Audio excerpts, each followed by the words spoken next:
BFM Business. Toute l'info éco et business à la mi-journée. 60 minutes business. Guillaume Paul.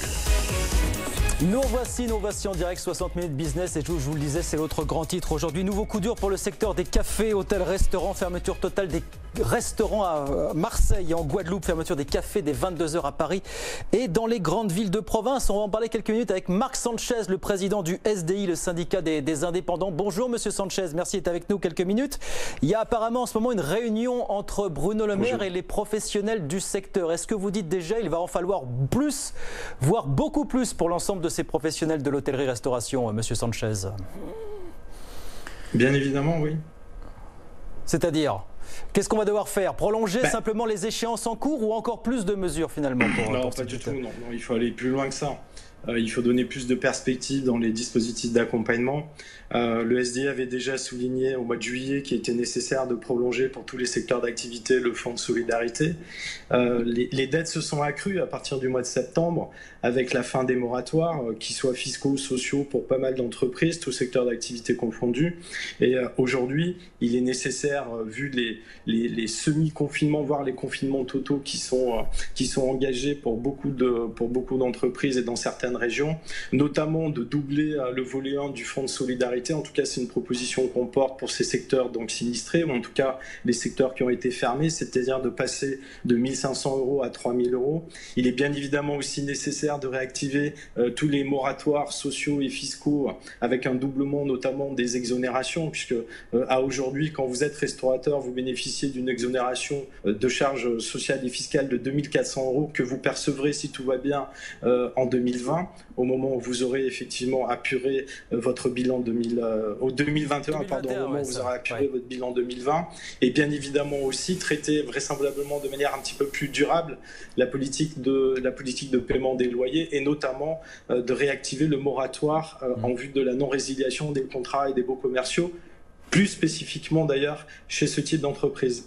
Bon, est-ce qu'il y a des chiffres qui circulent sur le nombre de cafés, hôtels, restaurants qui pourraient mettre la clé sous la porte? On entend dire parfois 15-20% des entreprises du secteur. Est-ce que ce sont des chiffres qui vous sont sous-évalués ou en ligne avec la réalité finalement du terrain aujourd'hui? Ils sont en ligne avec les réalités, peut-être même vraisemblablement sous-estimés. Il faut savoir qu'à aujourd'hui, les cessations d'activité, les dépôts de bilan notamment ou les redressements judiciaires ont été mis sous couvercle, puisque les tribunaux de commerce étaient fermés.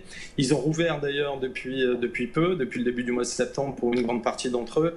Et forcément maintenant, dans le schéma de beaucoup de chefs d'entreprise et notamment dans le secteur hôtelier, cafetier, économie du sport aussi, il faut pas les oublier, on est aujourd'hui dans des questionnements où les chefs d'entreprise se posent la question de savoir dans un premier temps d'engager une procédure de plan de sauvegarde, voire même malheureusement dans un bref terme, d'engager des procédures de redressement, voire de liquidation judiciaire. Mais on entend le gouvernement effectivement qui a facilité les choses, qui veut faciliter les choses pour que plus d'entreprises aillent à la conciliation évidemment dans les prochains jours, les prochaines semaines. Il y a l'idée souvent entendue que certains se planquent, pardon de le dire comme ça, se planquent en disant peut-être que je vais passer entre les gouttes. Non, est-ce que vous ne dites pas effectivement vous aussi, il faut que les chefs d'entreprise fassent peut-être un peu plus la démarche d'aller voir du côté des tribunaux ce qui peut être fait, ce qui peut être concilié, ce qui peut être discuté, ce qui peut être sauvé finalement d'une certaine façon?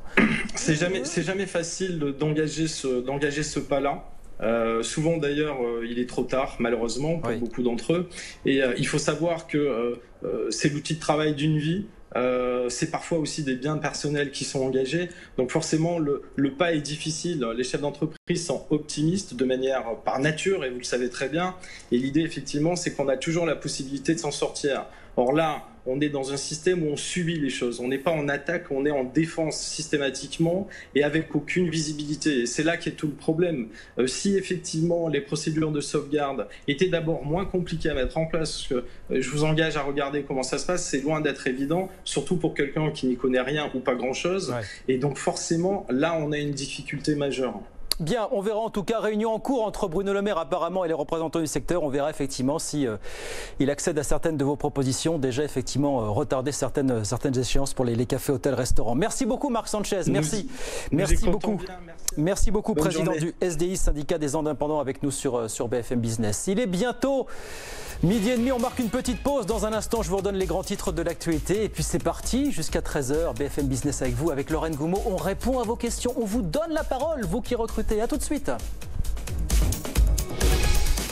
60 minutes business. Toute l'info éco et business à la mi-journée sur BFM Business.